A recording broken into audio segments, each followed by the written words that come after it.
بسم اللہ الرحمن الرحیم۔ السلام علیکم ناظرین، جب پورے ایشیائی یورپ کی سب سے بڑی لائبریری میں کتابوں کی تعداد 6000 تھی تو اسلامی یورپ کے صرف ایک شہر قرطبہ میں سالانہ 60,000 کتابیں ہاتھ سے لکھی جا رہی تھیں۔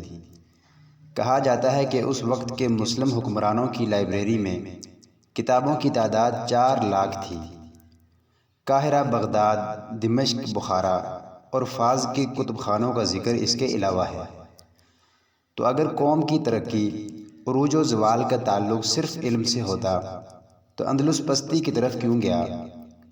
سائنس و علم پر ہنر رکھنے والے مسلمان نہانے کو بیماری کا سبب سمجھنے والے مغرب سے شکست کیوں کھا گئے؟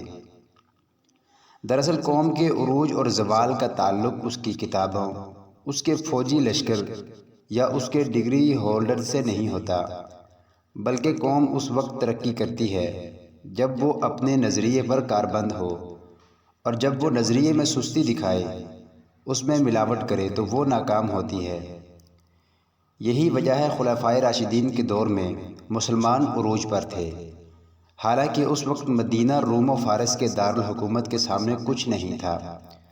محلات، معیشت، آرٹ، فوج اور علم و ہنر کے باوجود روم و فارس پستی میں تھا، جبکہ کچے گھر، پیوند لگے کپڑے اور محدود لشکر کے ساتھ خلافت راشدہ عروج پر تھی، کیونکہ ان کا اپنے نظریے سے تعلق خالص اور شفاف تھا۔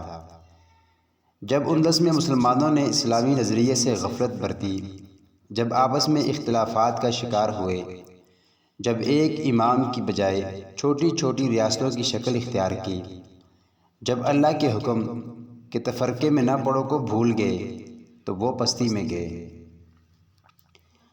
تو آج جو لوگ دعویٰ کرتے ہیں کہ صرف علم اور ریسرچ کے فقدان کی وجہ سے مسلمان پستی میں ہیں، تو ان سے عرض ہے کہ دراصل پستی کی وجہ سے علم اور ریسرچ میں فقدان ہے۔ جس دن مسلمان اپنے نظریے کو تھام لیں، اس دن وہ غالب آئیں گے، اور پھر قاہرہ، بغداد، بخارا، کراچی، ڈھاکہ، جدہ اور خرطوم علم اور آرٹ کے مرکز ہوں گے انشاءاللہ۔ نوٹ اس پیغام کو دوسروں تک پہنچائیے تاکہ اللہ کسی کی زندگی کو آپ کے ذریعے بدل دے۔ شکریہ۔